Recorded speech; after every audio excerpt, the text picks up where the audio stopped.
বাংলাদেশ জামাত ইসলামী যদি রাষ্ট্রীয় ক্ষমতা আসে তাহলে সবচেয়ে প্রাধান্য দেবে দুইটা খাতকে।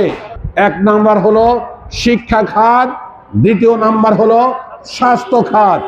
একটা মানুষকে যদি শিক্ষিত করে তোলা যায়, একটা জাতিকে যদি শিক্ষিত করে তোলা যায়, একটা জাতিকে যদি স্বাস্থ্য সচেতন হেলদি করা যায়, সুস্থ রাখা যায়, তাহলে জাতিকে সামনে দিয়ে এগিয়ে নেওয়া যাওয়ার কেউ রুখতে পারবে না ইনশাআল্লাহ। সুতরাং আগামী নির্বাচন আমরা যদি জামাত ইসলাম যদি ক্ষমতা যায়, আমরা বিভিন্ন সেক্টরে যেই সমস্ত দুর্নীতি হচ্ছে এই দুর্নীতিগুলো ছিদ্র পথ আমরা বন্ধ করে দিয়ে ওই দুর্নীতির টাকা দিয়ে আমরা মানুষের সেবায় কাজ করবো ইনশাআল্লাহ। সুতরাং আমি আবেদন রাখতে চাই, নানান ধরনের ষড়যন্ত্র চলছে। বাংলাদেশকে নিয়ে আবার ভারতীয় আধিপত্যবাদের খেলা শুরু হয়েছে। এই খেলা শেষ হবার নয়। বাংলাদেশের মানুষ যদি সচেতন না থাকে তাহলে আরেকটি ফ্যাসিস্ট সরকারের আগমন এই দেশেই হবে। আমরা আসুন সকল ফ্যাসিস্টকে বিদায় করে দিয়েছি, আর কোন ফ্যাসিস্টের জন্ম যেন বাংলাদেশে যেন আর না হয়। সরকারকে অনুরোধ করব, আপনারা হ্যাঁ ভোট একই দিনে দিয়েছেন, এটা আমরা বলি নাই।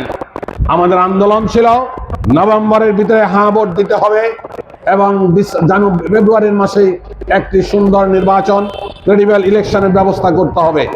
আমরা সহ বাংলাদেশ জামাত ইসলামী সহ সকল ইসলামপন্থী 8টি দল আজকে আমরা রাজপথে আছি। আমরা নভেম্বরেই হ্যাঁ ভোট নির্বাচন চাই। আপনারা কি বলেন? আপনারা চান তো নাকি? একটা হাত তুলে তো দেখান যে আমরা হ্যাঁ ভোট আমরা নভেম্বরে চাই। আমরা সরকারকে উদাত্ত আহ্বান জানাচ্ছি, দেশে কোনো সংঘাত পরিবেশ তৈরি করেন না। ইনশাআল্লাহ আমার বিশ্বাস সরকার এদিকে নজর দিবে এবং আগামীতে সুস্থ একটি নির্বাচনের জন্য নির্বাচন ব্যবস্থা তৈরি করবে। পাশেই নির্বাচন কমিশনের অফিস। আমি ব্যক্তিগতভাবে আমাদের জামাত ইসলামীর তরফ থেকে কয়েকটা টিমের সাথে আমি সেখানে অংশগ্রহণ করেছিলাম। সুস্পষ্ট ভাষা ওনাকে বলেছিলাম, নির্বাচন কমিশন অফিসকে দলীয় অফিস বানাবেন না। দলীয় অফিস বানালে এই জাতি এটা কোনো অবস্থাতেই মেনে নিবে না।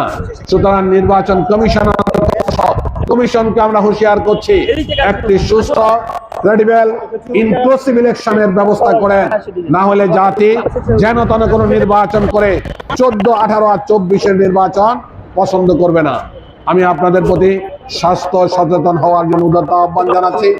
ডায়াবেটিস হলে পরে আতঙ্ক না হয়ে ডায়াবেটিসকে কিভাবে নিয়ন্ত্রণ করা যায় সেই ব্যবস্থা বিভিন্ন হসপিটালে আপনারা বই পুস্তক আছে, আপনারা সচেতন, এই সচেতনতা অবলম্বন করে নিজকে সুস্থ রাখার চেষ্টা করবেন। আবারও সে স্লোগান তুলি, নীল বৃত্তের পথে চলি, সুস্থ জীবনের প্রতিজ্ঞা করে